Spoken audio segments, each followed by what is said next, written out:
G'day guys, welcome back to the channel. In today's video, as I said last time, I'm going to go over exactly how I've installed and wired up my Raymarine Dragonfly 4 Pro fish finder into my Viking Pro Fish 400. I'm going to cover the connection types that I've used, how I've plumbed it into my tackle pod, and give a bit of feedback on how it's performed so far in terms of holding up to salt water and the other elements that we're exposed to out there. If you've got any questions about the video, just leave them below and I'll get back to you. So we'll start off with the main cable here that plugs into the unit. This delivers the signal from the transducer and also power. So one of these two cables goes to the transducer and the other one goes to the battery, and it connects to the battery via this connection here. This is a waterproof cable connector that I bought off Amazon, but you should be able to get them from like automotive and marine stores. It's an IPX67 rated plug, I believe, so it's dust proof and waterproof, which is exactly what you need when you're out in the water. So the way that this joins inside, there's obviously there's a positive and a negative wire. They get soldered into the positive and negative cup terminals inside here. On the battery end of things, it's exactly the same. You connect a positive and a negative wire to your battery terminals and you solder it into here. So hopefully you can see there, I've just opened up the cable joiner so you can have a better look. The red wire is the positive wire, the bottom one is the negative in the earth. So that's just been soldered into the relevant terminals.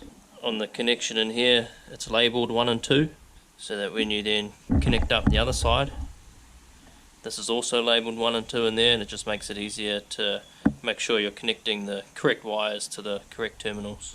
To connect it to my battery, I've done exactly the same thing over here. I purchased some insulated wire, I think it's 12 gauge. This is the male end of it, so I soldered the positive wire into the corresponding number that I had over here for the positive wire from the transducer, and same with the negative. This waterproofing system works exactly the same. That runs through a cable gland into my tackle pod, which is also IPX67 rated, so it's waterproof, dustproof.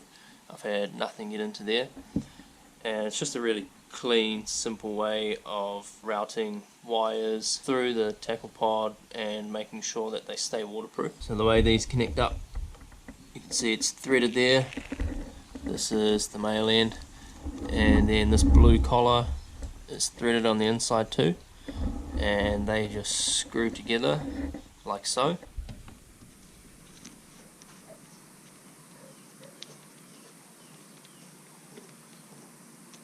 And when you are screwing them together, make sure that you're not actually screwing the whole plug itself, because you're just going to twist the wire and basically rip them out of the solder cups, and you're not going to have any power, so that's less than ideal. So that's basically what that looks like once it's connected.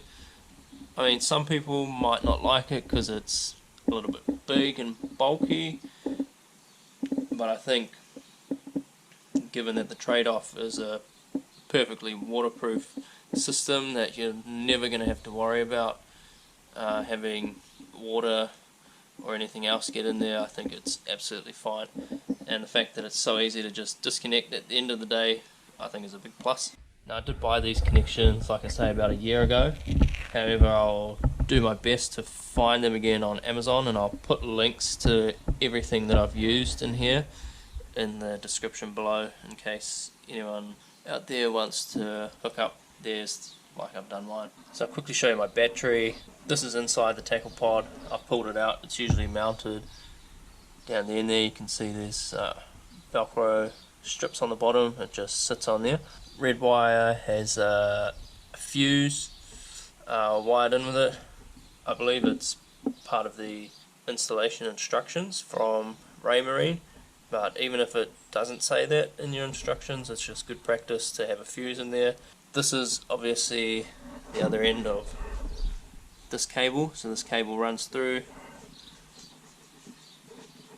there. That's the other side of the cable. The red wire, like I say, has the fuse, and it's connected to a spade connector.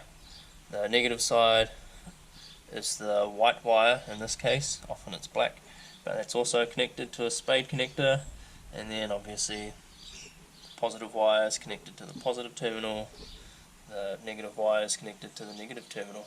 Just to make things neat and tidy, cable tied the wires, it goes through a nylon eye and then through a cable cover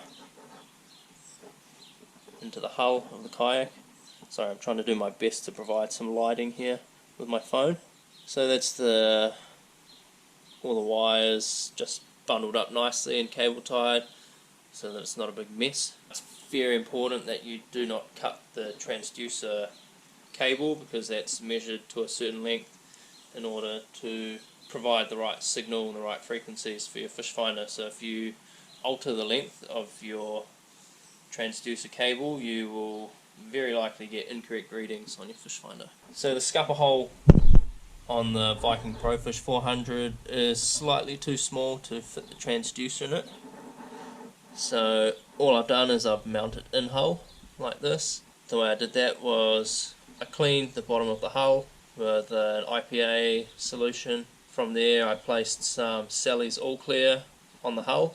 I placed the transducer on top, pushed it down, ensuring that there's no air bubbles between the transducer and the hull.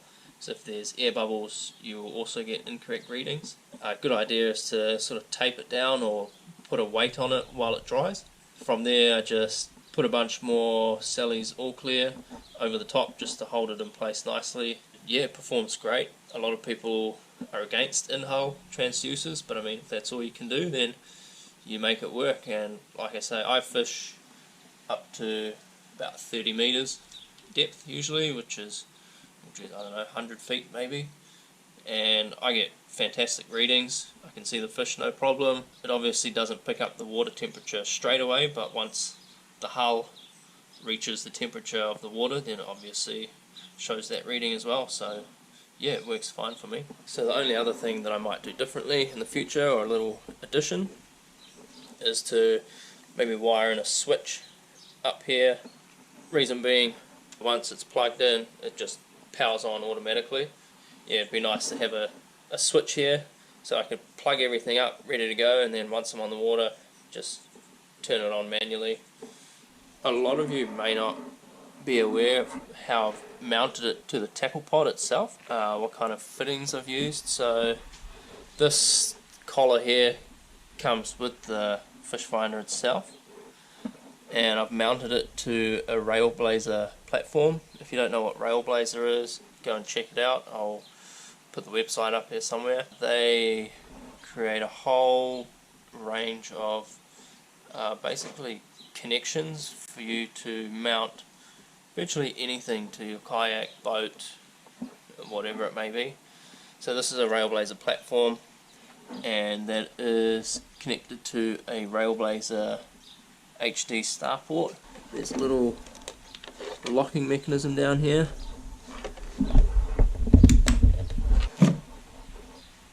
and it just comes out like that. So that's the HD port. There's a nice little connection there, sits in there, locks into place, not going anywhere. Same kind of ports as these. Yeah, like I say, if you don't know what Railblazer is, go and check out the website and their range of products, and I'm sure you'll find something useful on there that you can use. Some of you may want to know what or where I got this cover from. So this cover doesn't come with a fish finder unit. It's one that I purchased separately. I purchased it from